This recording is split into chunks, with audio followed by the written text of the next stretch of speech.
Abra sua Bíblia então em Ruth, livro de Ruth, capítulo de número 1, por favor.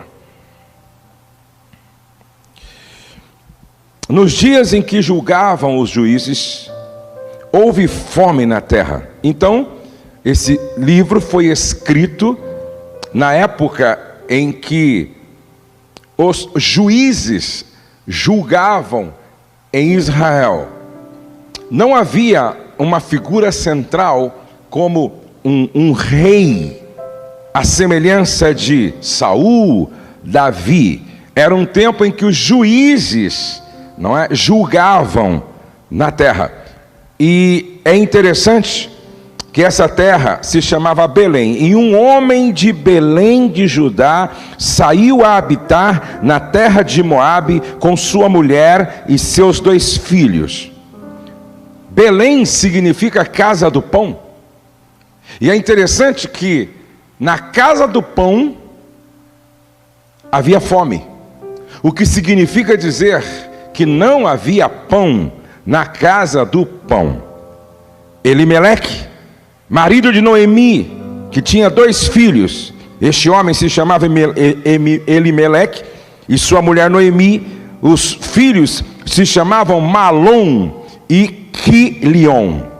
Efrateus de Belém de Judá vieram à terra de Moabe e ficaram ali. Lembrando que Moabe era um povo que em tempos passados subjugaram por um bom tempo Israel. Morreu Elimeleque, marido de Noemi, e ficou ela com seus 2 filhos, os quais casaram com mulheres moabitas. Era o nome de uma Orfa e o nome de outra Ruth. Ficaram ali quase 10 anos. Morreram também ambos, morreram Malom e Quilion, ficando assim a mulher desamparada de 2 filhos e de seu marido. Essa é uma história bastante trágica. Se não preste atenção que Elimeleque pega a sua esposa, pega os seus 2 filhos, Malom e Quilion, e eles tomam a decisão de fugir de uma crise que se instalou lá em Belém. E aí é interessante que Elimeleque faz o que muitas vezes nós fazemos. Quando chega uma crise, você tem pelo menos 3 opções. Ou você foge da crise, ou você enfrenta a crise e aprende com a crise.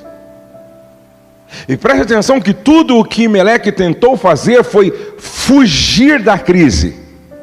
Só que ele vai para onde? Ele vai para Moabe. Mas Moabe era um povo que lá atrás subjugou Israel e sempre foi um problema para Israel. Não seria o melhor lugar para ele fugir da crise. E é interessante que ele foge da crise buscando pão e ele encontra a morte. Porque lá morreram ele e os seus 2 filhos. Ele foge da crise buscando pão, e a família encontra tristeza, angústia, encontra infelicidade em vez de felicidade. E a minha pergunta é: por que ele não ficou em Belém? Porque faltou-lhe coerência em relação ao próprio nome. Porque o seu nome, Elimeleque, significa Deus reina. Mas na verdade, na sua vida, Deus não estava reinando. Muitas pessoas ficaram em Belém e certamente superaram a crise, porque confiaram em Deus. Na hora da crise, você pode fugir dela para encontrar o que você precisa, e de repente você vai encontrar o contrário do que você precisa, porque aquele que fugiu buscando pão, porque faltou pão na casa do pão, encontrou foi a morte, a infelicidade, a tristeza e a desgraça. Então fica aqui para nós uma lição. Deus não permite que venha a crise para que nós fujamos dela. Alguém disse a verdade: ou você pode apenas sofrer com a dor, ou você pode aprender com a dor. Ou você apenas sofre, ou você aprende. Por que Paulo, quando olhava para as tribulações, ele dizia assim, ó: eu me glorio nas tribulações, porque a tribulação produz. A tribulação produz. Elimeleque não entendeu isso. Continuando o texto, verso de número 5: morreram também ambos, Malom e Quilion, ficando assim a mulher desamparada de seus 2 filhos e de seu marido. Então se dispôs ela com as suas noras e voltou da terra de Moabe, porquanto nesta ouviu que o Senhor se lembrara do seu povo, dando-lhe pão. Saiu, pois, ela com as suas 2 noras do lugar onde estivera, e indo elas caminhando de volta para a terra de Judá, disse-lhes Noemi: ide, voltai cada uma à casa de sua mãe, e o Senhor use convosco de benevolência, como vós usastes com os que morreram, e comigo.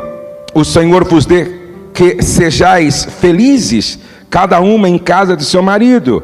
E beijou-as. Elas, porém, choraram em alta voz, e lhe disseram: não, iremos contigo ao teu povo. Porém Noemi disse: voltai, minhas filhas, porque ireis comigo? Tenho eu ainda no ventre filhos para que vos sejam por maridos. Tornai, filhas minhas, ide-vos embora, porque sou velha demais para ter marido.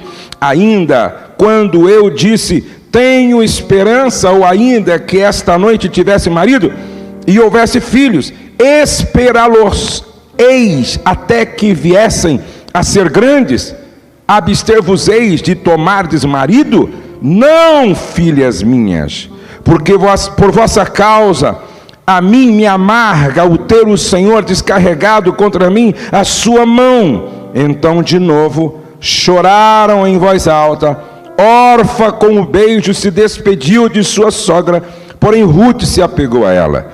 Disse Noemi: eis que tua cunhada voltou ao seu povo e aos seus deuses, também tu volta após a tua cunhada. Disse, porém, Ruth: não me instes para que te deixe e me obrigue a não seguir-te, porque aonde quer que fores, irei.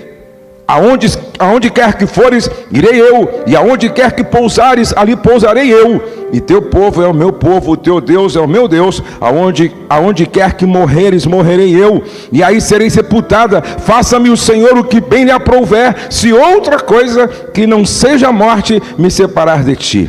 Vendo, pois, Noemi que de todo estava resolvida a acompanhá-la, deixou de insistir com ela. Eu não sei se vocês sabem, mas só existem 2 livros na Bíblia com o nome de mulher. Um é Esther e o outro é Ruth. Não tem outros livros na Bíblia com o nome de mulher. São os 2 únicos livros, são os 2 livros que têm o nome de mulher. O que nós podemos aprender com a atitude de Ruth? Primeiro, perceba como que é essa história. Ruth e Orfa se casam com os 2 filhos de Noemi. Morre o pai, o Elimeleque, morre Malom, morre Quilion. Agora, 3 viúvas estão praticamente desamparadas. Se hoje é difícil ser viúva, naquele tempo era pior ainda. Se hoje as viúvas sofrem, naquele tempo as viúvas sofriam muito mais, muito mais. Agora nós temos 3 viúvas: Noemi, que já era velha, temos Ruth e temos Orfa. De repente chega uma mensagem em Moabe. Deus visitou o seu povo. Ou seja, agora tem pão na casa do pão. A crise passou em Belém. Não há mais crise em Belém. Noemi então decide voltar. Noemi decide voltar para Belém. E ela está voltando para Belém.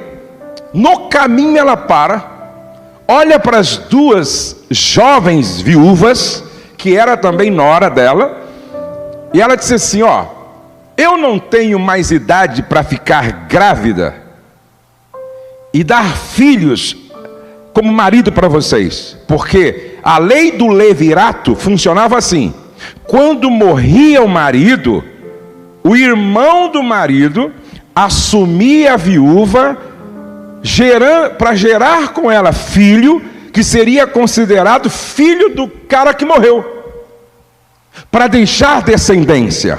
Era a lei do levirato. Aí então Noemi diz: olha, eu não tenho mais como gerar filhos para dar a vocês como marido. Primeiro porque eu sou velho, e segundo, não daria tempo de eu gerar essas crianças crescerem para vocês assumirem como marido.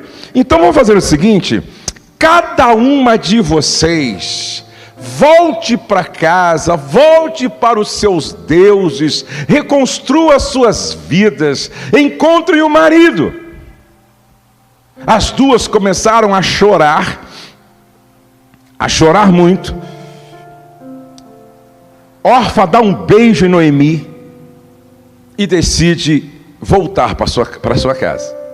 Porém Ruth, que tinha convivido por muito tempo com Noemi, e aqui fica um aspecto muito positivo: Noemi conseguiu, com o seu testemunho e com a sua mensagem, plantar Deus no coração de Ruth.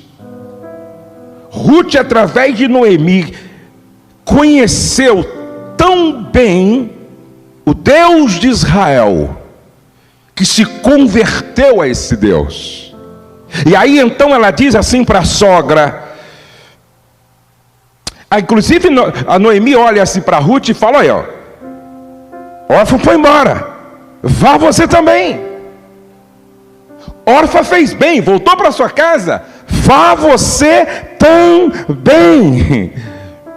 Aí então Ruth diz assim: ó, não insiste para que te deixe e me obrigue a não seguir-te, porque aonde quer que fores, irei eu, e aonde quer que pousares, ali pousarei eu. O teu povo é o meu povo, o teu Deus é o meu Deus. Aonde quer que morreres, morrerei eu, e aí serei sepultada. Faça-me o Senhor o que bem lhe aprovesse, e outra coisa que não seja morte me separar de ti.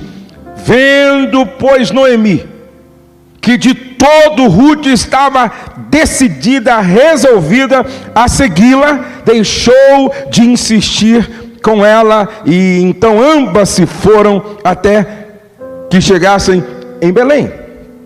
O que acontece a partir daí? Quando as duas chegam em Belém, Ruth era muito proativa. Elas não tinham nada, viviam numa pobreza extrema. Ruth diz para Noemi: eu vou fazer alguma coisa para a gente sobreviver. Naquela época, o pessoal no campo que colhia, certo? Que colhia espigas de milho, por exemplo, era lei não pegar tudo, deixasse um pouco cair para trás, para que os pobres viessem pegando para sua subsistência. Ruth vai ao campo, e enquanto os segadores estão colhendo o fruto, colhendo espiga, cevada, eles deixam um pouco para trás, e Ruth vai pegando, e vai pegando, e vai pegando, para levar para casa, uma questão de sobrevivência. Ela e a sogra tinham que sobreviver. Quando ela estava no campo, um certo momento, quem que aparece? Boaz. E quem era Boaz? Parente de Noemi, que podia ser o seu remidor. O seu remidor, uma figura de Jesus. Boaz, quando vê aquela moça, pergunta quem ela era, e aí acontece toda uma trama muito interessante, porque começa uma construção de um namoro, de uma aproximação, que vai terminar lá na frente, de acordo com a orientação da própria Noemi, a sogra, mentora e conselheira, em casamento. O certo é que lá na frente Ruth se casa com Boaz. E quem era Boaz? O parente remidor. Quem era Boaz? Um homem piedoso. Quem era Boaz? Um homem rico. E aí, olha que coisa extraordinária. Ruth se casa com Boaz, continua cuidando da sogra, e ela fica grávida. E sabe quem ela gera? Obed. Bom, lá na frente, engravida de novo. Sabe quem ela gera? Ou melhor, aí Obed se casa. E sabe quem Obed gera com a sua esposa? Jessé. Aí Jessé se casa. E sabe quem Jessé gera? Davi. Agora olha que coisa interessante. A decisão que Ruth tomou de seguir Noemi foi tão acertada que o final da história termina com Mateus colocando Ruth como uma das 5 mulheres que fizeram parte da genealogia de Jesus. Lembrando que ela não fazia parte do povo de Deus, lembrando que ela não era judia, não era israelita, ela era uma moabita. E quando você lê a genealogia de Jesus, quem está lá entre as 5 mulheres? Ruth.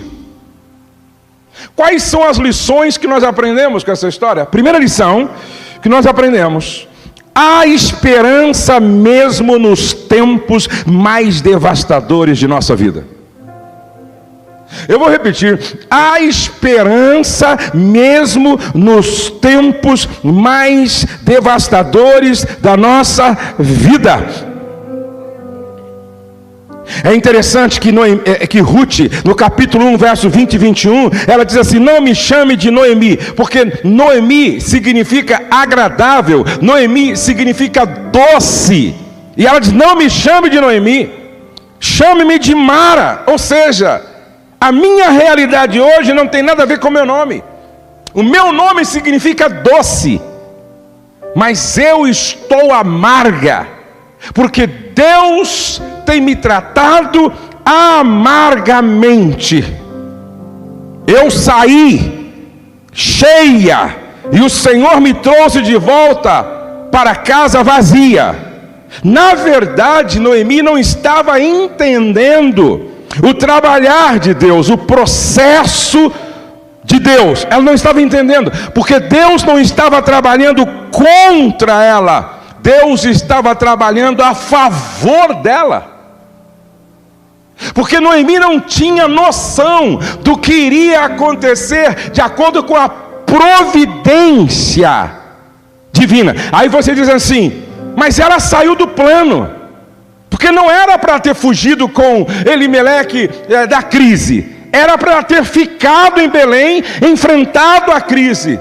Só que eu gosto do que o Cote sempre diz: Deus sempre tem um plano para quem sai do plano. Glória a Deus. Porque nesse livro você enxerga claramente a providência divina, e também a manifestação da graça de Deus. Porque Deus escreve uma linda história a partir de uma história que na verdade era de fracasso. Diga para a pessoa ao lado: Deus tem um plano para quem sai do plano. Deus tem um plano para quem sai do plano. Deus tem um plano para quem sai do plano. Por quê? Porque ela volta para o lugar da onde ela não deveria ter saído. Ela volta para a casa do pão. Ela retorna para a casa do pão. Ela volta para Belém. E quando você volta para o lugar onde Deus nunca quis que você saísse, Deus começa uma nova história na sua vida. Deus começa a escrever algo novo na sua vida. E a Bíblia diz que Deus começa a escrever algo extraordinário. Outra lição que nós aprendemos nesse livro com a Ruth: o passado não é nosso destino final quando confiamos em Deus. O passado não é o nosso destino final quando Deus está no controle da nossa vida. Presta atenção. Noemi tinha tudo para dar errado de acordo com o seu passado. Da onde ela era? De Moabe, uma terra não bem vista, um povo não bem visto por Israel, e com uma história esquisita que subjugou Israel, e o início desse povo foi estranho à luz da palavra de Deus. Ela era jovem, viúva, estrangeira, e quando ela decide ir para Israel ou para Belém, ela tinha consciência do que isso significava. Mas é interessante, o passado não é nosso destino final. Não importa como foi o seu passado, a partir do momento em que Deus começa a governar a sua vida. Não importa como foi o seu passado, a partir do momento em que Deus assume o controle da sua existência. Não importa como foi o seu passado. Raabe era prostituta, mas de repente ela entra dentro do propósito e plano de Deus. Está presente na genealogia de Jesus também. Então preste atenção, não importa como foi o seu passado, a partir do momento em que você diz: Deus é o meu Senhor, Pai nosso que está nos céus, venha o teu reino. Agora Ele me governa, agora Ele me conduz, agora Ele escreve a minha história. Eu estou nas mãos dEle. A terceira lição que nós aprendemos com Ruth: fazer a coisa certa geralmente exige um grande sacrifício. Eu ainda coloquei hoje no meu devocional: escolhas acertadas sempre exigem um sacrifício da nossa parte. Olha só, fazer a coisa certa geralmente exige um sacrifício. Ruth, primeiro, teve que deixar seu povo, sua família, sua casa, seus amigos. Ruth teve que deixar sua cultura. Ruth teve que deixar os seus deuses. Ruth teve que abrir mão de muita coisa para seguir Noemi. Se você quer fazer uma escolha acertada, você vai ter que renunciar a muita coisa. Agora preste atenção. Orfa poderia ter feito a mesma escolha de Ruth. Orfa teve a mesma oportunidade que Ruth teve. Orfa morou com a Noemi o mesmo tempo que Ruth morou. Orfa conheceu o Deus de Noemi, o Deus de Israel, Jeová, o Criador do universo, da mesma forma como Ruth conheceu. Ela até estava indo com a sogra, mas no meio do caminho a sogra tentou convencer as duas a voltar para casa, porque Noemi pensou em todas as implicações de chegar com aquelas duas estrangeiras, jovens viúvas, lá em Israel. Isso ia dar, ela pensou, isso aqui vai ser complexo, vai ser complicado. E a Bíblia diz que Orfa, apesar de chorando, beijou Noemi e escolheu errado. Sabe por quê? Nunca mais você encontra na Bíblia o nome de Orfa. Simplesmente ela desapareceu da história bíblica. Simplesmente ela deixou de existir daqui para frente na história. Agora o que acontece com Ruth? O que eu quero dizer para você é que tem muita gente preferindo o caminho mais fácil, fazendo uma escolha errada, porque não quer sacrificar, não quer renunciar, não quer abrir mão. Preste atenção, gente. A vida é assim. Sempre diante de nós é posto a opção fácil e a opção mais difícil. Jesus disse, ó, tem uma porta estreita e uma porta larga. Qual que você vai escolher? Tem um caminho estreito e tem um caminho largo. Qual que você vai escolher? Tem a verdade e tem a mentira. Qual que você vai escolher? Tem a luz e tem as trevas. Qual que você vai escolher? Quantas vezes nós escolhemos errado porque não queremos nenhum sacrifício? A zona de conforto é a causa do não crescimento, do não avanço, do não progresso de muita gente. Ruth aceita a ideia de abrir mão, sacrificar, pagar o preço para ver a sua história mudar. E ela tem clareza do que ela quer, e ela não abre mão. E a sogra tenta convencê-la a desistir. Gente, é maravilhoso ver pessoas convictas do seu chamado em Deus. Pessoas que têm convicção de quem Deus é, de quem ela é e do que elas querem. Eu conheci o seu Deus, Noemi. Você passou para mim muito bem quem é Deus. E eu não abro mão disso. Custe o que custar, eu não te largo, porque eu sei a quem você serve. E eu quero servir junto com você. Qual é a outra lição que nós aprendemos aqui? Compartilhar abertamente sobre nosso relacionamento com Deus traz intimidade aos relacionamentos horizontalmente falando. É bonito esse texto, porque Noemi fala com Deus com muita liberdade. E por estar num estado emocional bastante complicado, ela está falando um monte de bobagem aqui, que Deus nem está ouvindo. Deus tem me tratado amargamente, é por isso que eu estou assim. Tudo conspira contra mim. Saí daqui com muito. Deus está me fazendo voltar vazia, sem nada. Tem hora que Deus faz de conta que não está ouvindo a gente. E que bom, não é? E que bom. Tem hora que Deus ouve a gente orar assim, Deus fala assim, faz de conta que eu não estou te ouvindo, meu filho. Eu vou respeitar o seu momento de dor. E esse seu momento de dor faz você falar bobagem. Porque na verdade Deus não estava tratando ela, Deus não estava contra ela, Deus estava por ela. Deus estava escrevendo a história dela.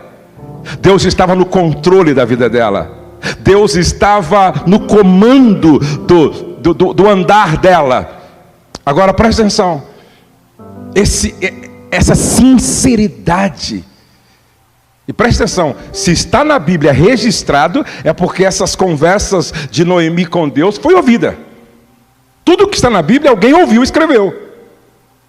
E às vezes a gente pensa que não ser sincero com Deus perto das pessoas aumenta a nossa intimidade e fortalece o nosso relacionamento. Não, pelo contrário. Ruth aprendeu tudo que precisava sobre Deus, exatamente vendo como Noemi se relacionava com Deus. Entre Noemi e Deus havia sinceridade, havia liberdade, até porque Deus é Pai. Havia liberdade, ela falava, ela orava a si mesma, ela se expressava: Deus, estou mal, e eu acho que o Senhor é quem está me condenando pelos meus erros, o Senhor está me julgando pelas minhas falhas, o Senhor tem me tratado de forma amarga, por isso que eu estou amarga. Essa liberdade com Deus. E quanto mais ela era livre para se expressar diante de Deus, mais íntima ela se tornava no seu relacionamento com Ruth, que estava aprendendo sobre Deus.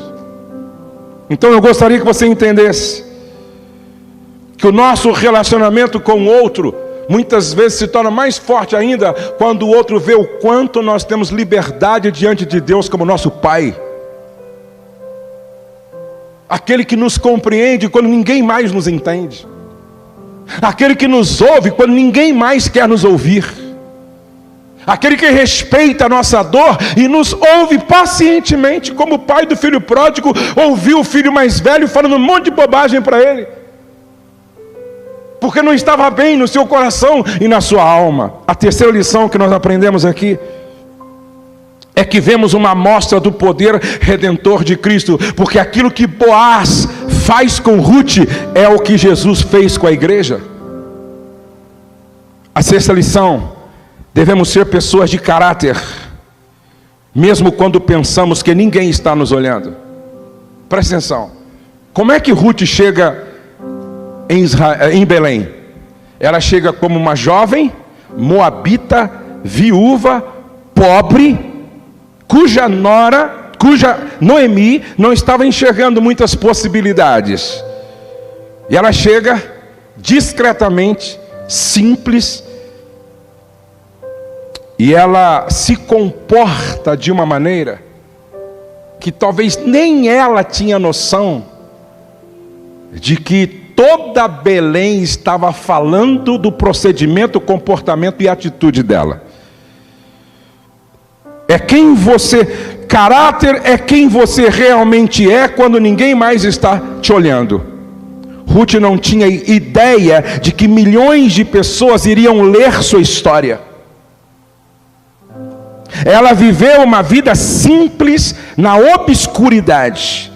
No entanto, ela mostrou um caráter incrível. Até Boaz menciona a sua reputação. Olha só, Ruth capítulo 2, verso 11: foi-me totalmente mostrado tudo o que fizeste à tua sogra, desde a morte de teu marido, e como deixaste teu pai e tua mãe, e a terra de teu nascimento, e chegaste a um povo que tu não sabias até agora. Bendita sejas tu do Senhor, minha filha, pois neste último caso usaste mais bondade do que no princípio, visto que não seguiste os jovens, sejam pobres ou ricos. E agora, minha filha, não temas, eu te farei tudo o que tu exigires, porque toda a cidade do meu povo sabe que tu és uma mulher virtuosa. Presta atenção. Ela não tinha noção. Ela não sabia. Ela foi uma mulher simples, na obscuridade, que viveu com integridade, e Deus soprou a sua reputação, que chegou em todos os cantos de Belém. E Boaz, quando fala com ela, diz: já chegou até a mim o sacrifício que você fez para chegar até aqui. Já chegou até a mim a maneira como você cuida da tua sogra Noemi. Já chegou até a mim que você é uma mulher extraordinariamente virtuosa. Caráter, gente, é aquilo que nós somos quando pensamos que ninguém está nos observando. Ruth foi acima e além na forma como ela honrou e respeitou sua sogra, e ao fazer isso, tornou-se conhecida em toda a cidade como uma mulher virtuosa. Ela trabalhou duro duro para fornecer comida para ela e sua sogra. Tudo o que ela fez mostrou seu caráter, e por causa desse caráter ela foi honrada por Deus. Como Ruth, também precisamos trabalhar para ser homens e mulheres íntegros. Agora, uma das coisas que eu acho linda aqui é o relacionamento dessas duas pessoas diferentes. É uma israelita com uma moabita se dando bem. É uma velha senhora se dando bem com uma jovenzinha senhora. Presta atenção. É uma sogra que se dá bem com a nora. E se dá tão bem que, ao conhecer Deus através da sogra, ela não quer mais largar a sogra para não perder esse Deus. Percebe como quem complica somos nós? Percebe que quem faz com que as coisas sejam complexas somos nós?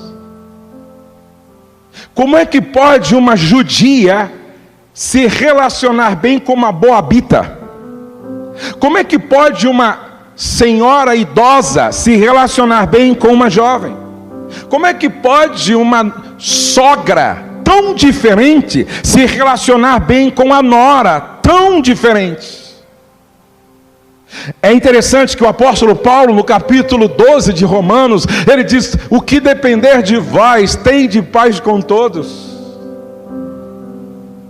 Noemi foi para Ruth canal da graça de Deus. E como eu gostaria de estar falando para todas as sogras do Brasil, Noemi foi para Ruth canal da bênção de Deus. Noemi foi para Ruth canal da graça que proporcionou ou provocou transformação na vida de Ruth. Devemos ser pessoas de caráter, mesmo quando pensamos que ninguém está olhando. A última lição: Deus usa pessoas improváveis para o seu propósito. Deus usa pessoas improváveis para o seu propósito. Presta atenção. Ela foi bisavó do maior rei da história de Israel, Davi. Jesus faz parte da linhagem de Ruth. Qualquer pessoa que olhasse para Ruth diria: lá atrás, você é uma improvável. A impressão que dá é que você entrou numa família desgraçada, porque morre o sogro, morre o seu marido, morre o seu cunhado. Presta atenção. Ela tinha tudo para dar ouvido e crédito a muitos que não conseguem enxergar a soberania de Deus e a providência divina. Vou repetir: Deus usa pessoas improváveis para o seu propósito. Não importa onde você nasceu, não importa qual é o seu sobrenome, não importa qual é o seu passado, Deus usa pessoas improváveis para o seu propósito. Não importa o que você já passou na vida, Deus usa pessoas improváveis para o seu propósito. Foi assim com Gideão, quando Deus disse: varão valoroso, o Senhor é contigo. Ele respondeu para aquele que vinha em nome de Deus: você errou endereço, eu sou da tribo de Manassés, e da tribo de Manassés, que é a menor, eu sou da família pobre, da família pobre, eu sou menino magro, você errou o endereço. Não errou não. Deus usa pessoas improváveis para o seu propósito. Pedro deu muito trabalho para Deus, deu muito trabalho. Ô Pedro complicado, mas se tornou uma das colunas da igreja primitiva. Deus usa pessoas improváveis para o seu propósito. O apóstolo Paulo era sanguinário, ele estava presente na morte de Estevão. Qualquer um diria, qualquer outro pode, Paulo não. Mas Paulo teve um encontro com aquele que pode fazer o que fez com Ruth. Aquele que todos pensavam é apenas um perseguidor do povo de Deus, se tornou o maior bandeirante do evangelho. Deus usa pessoas improváveis para o seu propósito. Vamos ficar de pé e vamos orar.